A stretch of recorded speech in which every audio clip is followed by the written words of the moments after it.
The following is a special presentation of Tony Kurre Radio. Howdy-ho, neighbors. Welcome to the Home Field Advantage HFA.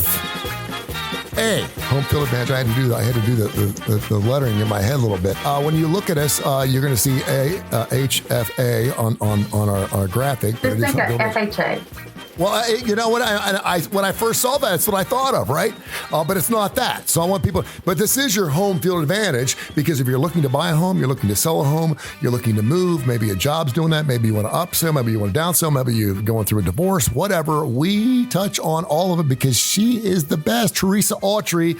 She's been a broker for 30 years. She's with Expert Realty in Hoover. 294-4210. 294-4210. By the way, I want to mention. I mentioned you. You know, you're getting some spots on ABC's 3340's starting lineup, which you need to come back on the show. You're due to come back in next month. And we were talking about you on the show tomorrow. So make sure you watch the show. It's pretty funny. I will. We were talking about you. I almost forgot that I was on there the last time and I almost missed it. My alarm went off because I'm not a vain person. I always get nervous about stuff like that. And they're like, no, watch it. And I flipped it on and you did fantastic. Like, I was so critiquing myself. We got Elvira on the show tomorrow. So if you can get past her chest, then maybe you can hear what we're saying through the rest of it. Every guy in the television station was there to watch us do our taping yesterday. It was actually pretty funny. How could you not be? Well, no doubt. We are visual animals is what we are. Teresa, and I've known Teresa for a long period of time too. We used to hang out together a long time. It's just amazing that God has graced me and blessed me with you in my life again. And so happy to have you on the show. And it's one of those shows where I've been thinking about doing something like this for a long period of time, particularly where the market is. It's changed so much over the last 2 or 3 years. And normally, you know, people in the mortgage business right now don't want to spend money. They don't want to advertise. And you know that now is the best time to do that. When the market is down, that's when you get out there because you're the only thing out there. And I know when it's good, everybody wants to advertise, but then you're competing with 55 other places. So you got this right. You know what you're doing. We got Veterans Day coming up here on November 11th. We're going to do a show next week about that. And I know you work very closely with veterans and helping them out. We do have, it's Halloween week though. Halloween is next Thursday. And I mentioned this, we talked about this a little bit last week. I don't remember, certainly growing up, we didn't have inflatables. We didn't have statues. Someone may have had a strobe light. We had strobe lights. Someone put a strobe light on the front porch, or you turn all the lights out and you put a, scarecrow out, and that's as far as we go. Now people are putting lights up and there's 20-foot Frankensteins, and it's crazy. I mean, it's crazy. And I want to say that more people are decorating for Halloween than they do for Christmas. The one thing that I was always told though, is that if you're shopping for a home during the holidays, that you should look to see if people decorate their homes, because two things are happening if there's a lot of decorations. First of all, the economy's good. And second of all, it's a great neighborhood to live in when people like to decorate in their yards. Two true statements there. Do you find that? I think for the most part, when you see it? I would say, and people are creative. You need to let that creative energy flow. I always believe that the more creativeness in the world, the better it's going to be in the long run. But, there's tasteful, and then there's offensive, and then there's, you remember if you're going to decorate, make sure it's safe. And obviously for your safety. But if your house is on the market or you're going to put it on the market and you want to do it during the holidays, that's wonderful. But don't decorate and leave it as neutral as possible, or decorate it really nicely and make sure that it's safe. Like, for instance, you wouldn't want to use real candles and light. Sure. You would want the fake candles with the lights in them. And they have some real nice looking versions. But also, when I say safe, you're going to want to, and let's think about that Halloween to Christmas or through Christmas time, because you're going to want to take away any type of weapons, any type of prescriptions, and any type of money or jewelry valuables. In addition to that, because people say, oh, this is elaborately decorated. You don't want your gifts just sitting out in the middle of the floor. If you want to decorate it, put empty boxes there. And I know that sounds crazy, but I actually was broken into over Christmas personally, and they stole all my gifts. Oh. So Yeah, I was doing a charity auction, and I guess they saw me leave my house and load my stuff, and they thought I was going to be gone. So I'm really big about protecting. Make sure you don't have trip hazards. You know, people love the lights. Mm-hmm. My son and his wife love Halloween. My daughter loves Halloween, and they have these purple and black lights. So that's wonderful. But make sure they're above and not on the ground where you can trip and fall.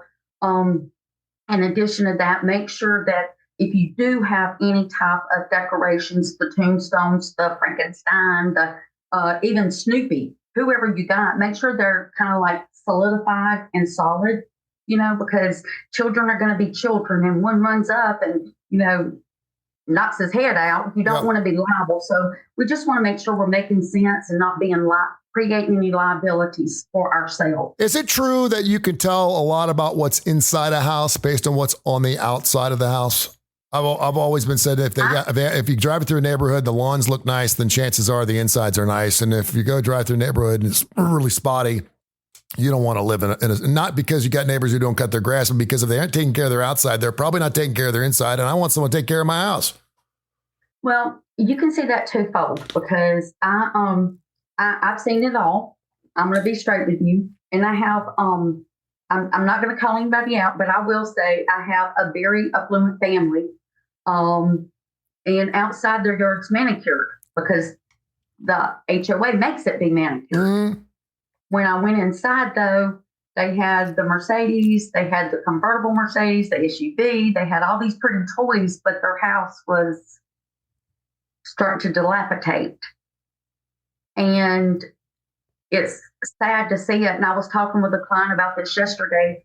They were looking at the rental, and because they're putting their house on the market to get out of Jefferson County for the high taxes. Yeah. And they're going to be going to Altadena eventually, but right now they're looking for somewhere around Hoover, Vestavia. When we were talking, it brought up an old situation that I remember about 5 years ago. Beautiful family, prominent family, and the house had been on the National History Register, had been totally remodeled, redone. It was beautiful and wonderful.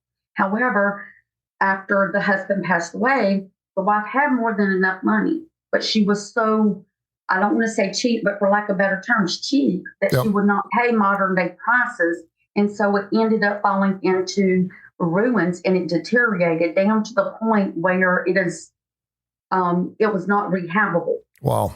It had to be like basically gutted and restarted. And that's sad, because I think, like, man, if you would have just given an inch, you could have saved yourself a mile. But some people are stuck in their way, and you can't. If someone's out to not listen to you, you just have to move on forward. Yeah.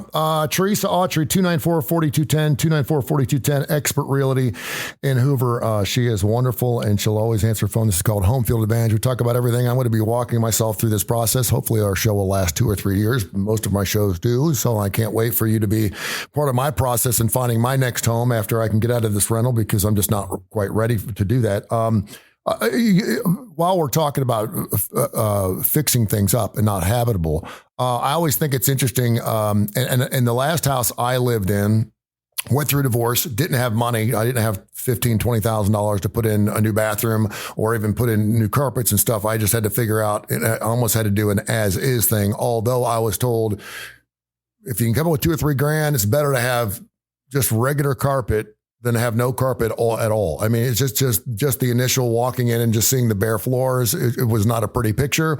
And you can always give them, some type of stipend or whatever in order to get their own carpets, but it's better off to make it look at least better than it was.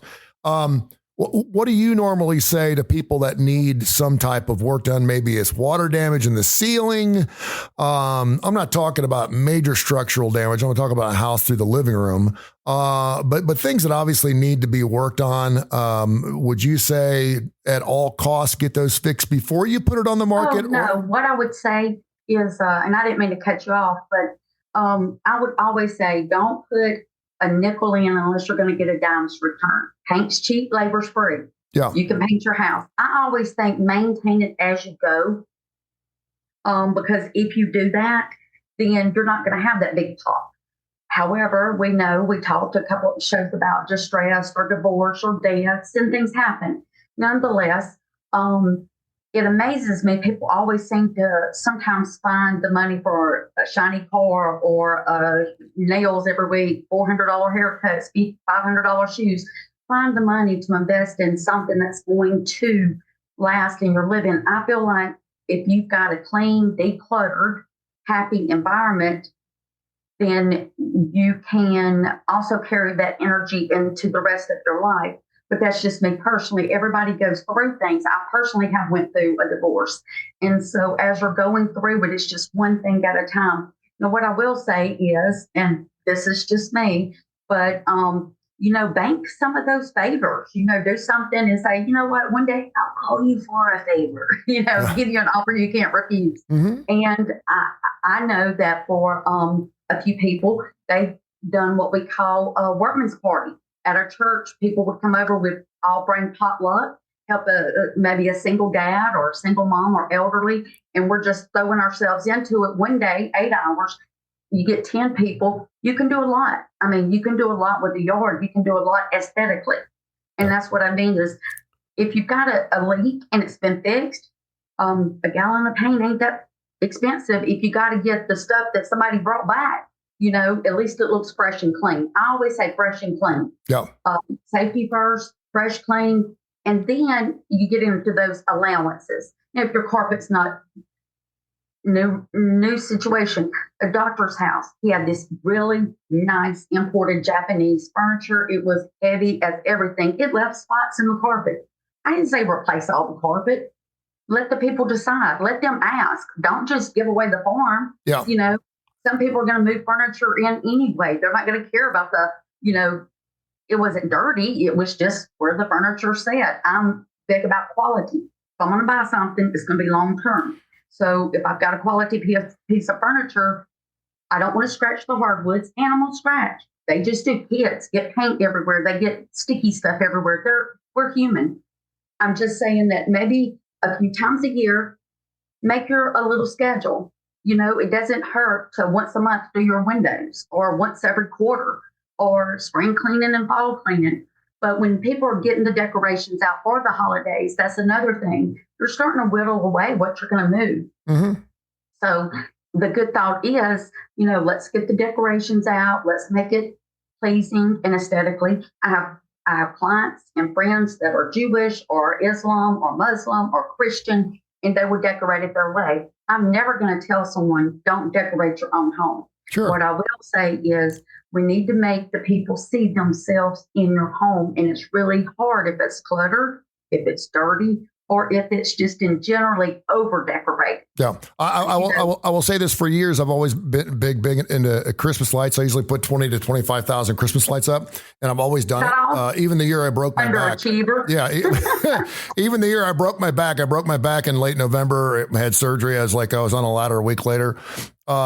Not only because I enjoyed it and I enjoyed it for my children, but I don't have blow up things and music going. It's just very classic. It's just no. I'm the one that puts the Christmas tree up the week before and takes it down the day after. Well, so I put Christmas lights up, and so when my house went for sale, everybody knew that my house was the one that had all the lights. People are like, "Oh, is that the house with all the lights?" It was a lot. I mean, and I would people would call me like, "Is this the house that's always lit up really well for Christmas?" I'm like, "Yeah." And so people wanted to see this house. They're like, "Wow," and so it opened a lot of doors. Consequently, the woman who bought the house was a woman who went through our neighborhood every single Christmas and looked at our Christmas lights. She goes, "I've been looking at your Christmas lights for 20 years, and it's an honor to own your home." And I was like, "Great." And I probably got. Did she ever ask you to come back and decorate the next year? No. I'm busy decorating this one here. But yeah, so, but it's funny because just by putting Christmas lights up, and now with LEDs, you buy them once, you don't have to buy them again. You're pretty much done with it. You can be respectful and funny at the same time. Like I would ride through the neighborhoods, and I would love to see like the Santa going down into the chimney with his feet up in the air. Yeah. And I would always try to, see some humor in things and everything. And you can be respectful and humorous at the same time. And in the same notion, you won't, like, for instance, you were talking about the lights. But your lights, when you go to put them up, you notice little flicks of paint, little this. There's no harm in either painting it before you put it up or pressure washing or whatever you need to do. That's physical labor. It does take a little water or a little time or a little paint, but you can add a whole lot. Think about when you're walking into a home, you see that front, and if it's crisp and clean, no matter what the color is, whether you're at the beach and it's seafoam green with a pretty white or yellow and blue or whatever, if it's crisp and clean and pretty, you feel so much better than if you've got cobwebs or if you've got drips of paint everywhere or flecks of paint. And then you're also able to then decorate on top of something nice and clean. And so it gives that overall presentation, like the effort's there. Yeah. And like you said, you walk into a manicured yard, manicured house, and people think, man, they probably took care of this. Yeah, they probably did. Teresa Keep Autrey. your repair reports and keep your receipts because all that's tax deductible. So don't forget that when you go and you do sell it and you close on it, then to use all those improvements. And you can go to Lowe's and drop $200 in seconds. Heartbeat, yeah. You know, Teresa Autrey, Expert Realty in Hoover there, 294-4210, 294-4210. This is Home Field Advantage, a show we do on Tony Kurre Radio. And, of course, you can hear at least 5 days a week on the TKR app. We have thousands of listeners every single week. And then, of course, if you want to go back and you missed a part of it, you can go back. I make sure I tag everything. This week we're talking about divorced couples. This week we're talking about veterans or whatever. So you know exactly you what do a you're real good listening. job of that. There you thank you very much. And then send them the info because a couple of college students I was showing were telling me that they listen to a podcast and that they had actually told them who we were. And I said, yeah, we do a podcast. And there you go. They're like, that's you. And I was like, oh my gosh. Oh, that's wonderful. Hey, Ted, share that story because I'm a one day at a time kind of guy. I've committed to being in this rental for 2 years only because I think it's going to take me 2 years to finally get my feet underneath me and get my credit scores up to the point where I feel like I can go back out and buy a home. I know a lot of people are demoralized right now because number one, there aren't enough homes to live in. Number two, the interest rates are too high, but those are going to come down. And number three, while a lot of people really wanted to buy a home and maybe even first timers, now they're pissing away money every month into a rent check and they're not getting to write that off on their taxes. And I totally get that. I'm in the same boat. I was a homeowner for 20 something years. I hadn't rented since I was in my 20s and here I am 58 years of age. There are some wonderful things about renting because I don't have to fix anything. I don't cut my grass. There's some wonderful things. And so take advantage of those things while you have them. But I do think in the next year to 2 years, I think this is going to blow up and I think it's going to be fantastic. And I think all these people that were looking for these homes are going to have an opportunity to get back in. But people are being very original and being very creative in how they get into their homes. My son is living in a dorm that's like 12 times the size of his freshman place. And it just so happens that the two guys that were there left. So he's living in this 2,000 square foot dorm with this other dude. He's got his own bathroom, his own everything. It's amazing. It's nicer than my house. And he's paying $563 a month for it. And I'm like, you dog. I said, I want to move in with his ass. I really do. I move in at Clemson, but you had 4 college kids who kind of ponied together and came up with their money, and next thing you know, they're living in a really nice place. And because of the amount of money they're all making together, it worked out pretty well for them. Well, what people have this condemnation of, oh, I might not want to rent to them. They're young. Well, you know, my daughter just graduated college, and she's one of the most responsible adults I know. And so you have to, you know, check. But these a guy and girl had been dating for a while, and they were under an apartment lease, and then their best friends were also there. Well, the one young man is in the medical field in the orthopedic telescopic machinery, and he actually operates that stuff. The other guy is an assistant manager at Publix. 2 of the girls were interior design majors, and they work at cabinet shops. Now, you hear cabinet shops, and you think, oh, okay. Well, no, the guy that worked in the medical field was making almost $100,000. Wow, good. First year on the job. The other young man was making like 55 at Publix as an assistant manager. The 2 girls were making about 40 apiece. Not bad for coming out of college. But the problem was they didn't qualify if they were all individual, and they would have had to go into an apartment and have 4 sets of bills and 4 sets of this and all that.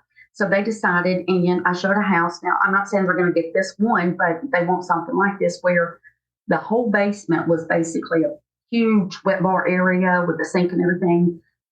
It had this big, huge, gigantic room the 2-car garage and storage under the stairs that led out into the deck. Upstairs, you had the master ensuite, master bedroom, bath, walk-in closet, and then 2 more bedrooms, the laundry room, another full bath, and then a beautiful living room, beautiful dining room, Wow. kitchen, and then a deck.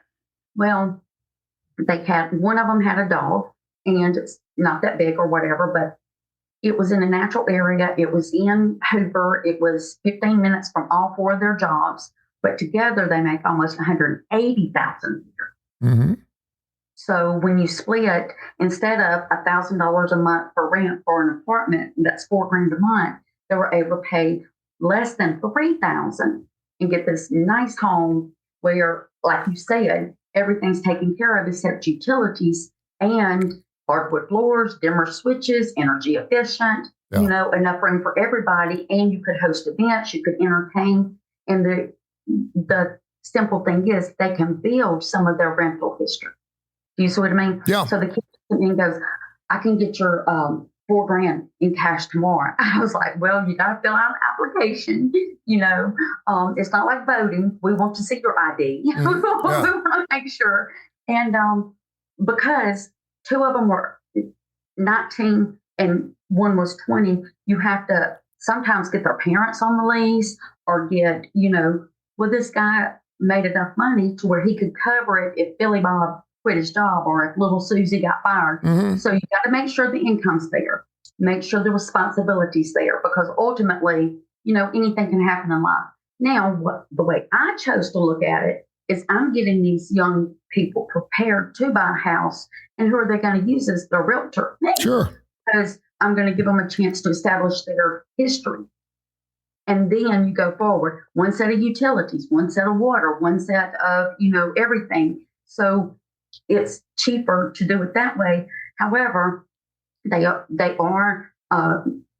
we don't want to say good or bad young kids, but they don't smoke. They're very health conscious. And, I don't know if they drink or not, but certainly no parties are allowed and no, things like that. But it was just nice and refreshing. I think some young people get bad raps. Yeah. But it was nice and refreshing to see. And it was funny because when you opened their car, ironically, they had energy drinks and they had like clothes where they would go and change out of their work uniform and then change back into their regular clothes. So, I mean, you can tell a lot by people.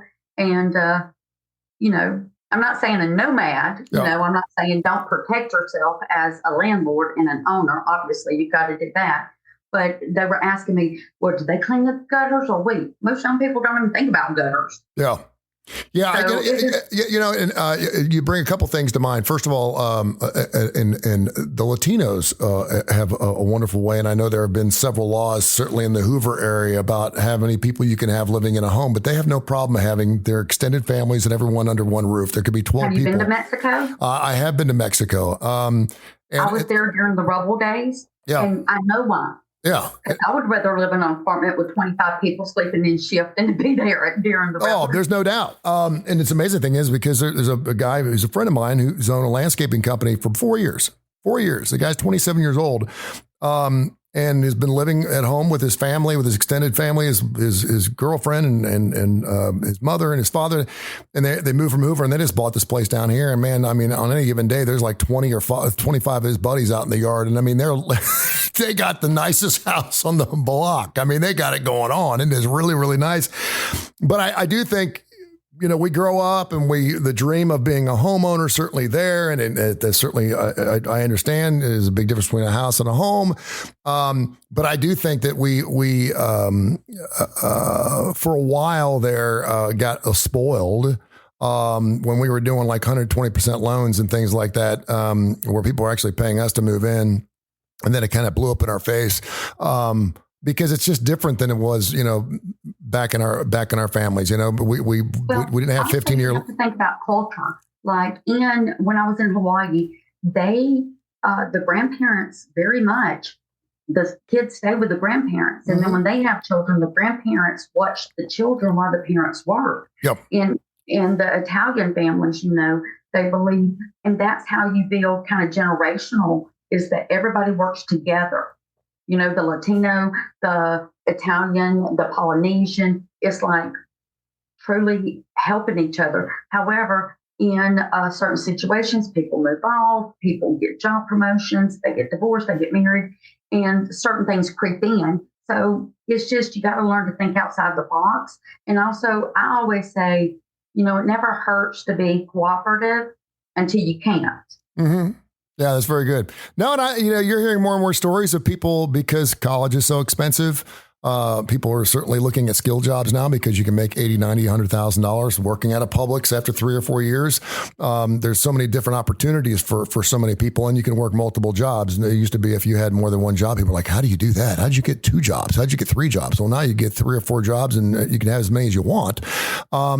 It's just, now we have a lot of people that, as long as the moms and dads are okay with it, you got people living at home till they're 23, 24, 25 years old. I wanted my children to stay. My daughter had to live on campus. She has seizures. Mm-hmm. She couldn't drive. Yeah. So UAB made her live on campus. I was 6 years of paying for a dorm. So, and I would have loved to have been financially able to either get a small condo, a townhome, something that would build something. Yeah. So that I'm not forking out to UAB $40,000 a year for my daughter to live in an apartment that cost $800 off campus. But sure. Nonetheless, it is what it is. Now, my son was one of those that could commute, and they both, after they finished, came home for a period, 6-9 months. And it was just because I wanted them there, number one. But number two, I wanted them to help and learn the responsibilities of being the adult, because when you live alone, like I've been single for a long time, the only person I'm accountable for, if I don't pay my lights get shut. So I'm accountable to me. If I don't pay my rent, or if I leave my house in a mess, it's mine. And I wanted them to grasp that independence, but responsibility. And now they both live very independently, and they, have their whole, cars, house, stuff like that. And they're getting ready because my daughter just graduated a year ago. My son a few years ago, but he's got a small family. And so it's one of those things, like, you sit there and you want them to do better. So I wish I was wealthier and I would have afforded them more time. But also, I think you segue when it's naturally kind of falls into place. I don't think you can put a pinpoint on it, because I also, when I went through my divorce, my family let me move back home with them for a little bit of time so I could get my feet back on the ground, because I was so shell shocked. Yeah. And it's a beautiful thing when you have that, but some people don't have that, or they feel they don't have that, or maybe their pride and ego don't let them. But I always say, teach the younger generation, because they're going to be the ones making some heavy decisions over the next few decades. Yeah, they are. Teresa, fantastic show. Home Field Advantage. We do it every single week. Brand new shows, info@TonyCurryRadio.net. You can feel free to go ahead and email us any of your questions you have about anything you've heard on this show, or any ideas that you have for future shows. We'd love to hear it. Tell people how they can get in touch with you, dear. You guys can call Expert Realty in Hoover, or you can reach out to me on my cell, 205-294-4210. Always feel free to text. Email, you can do that as well. I'm on like 40 pages of Google and Facebook and all the little platforms Tony's on here. So we're just ready, willing, and able to help you, make a good, firm, conscious decision on, buying or selling, rental. Where are you in that stage of life? We want to help you get to the next level. This has been a special presentation of Tony Curry Radio.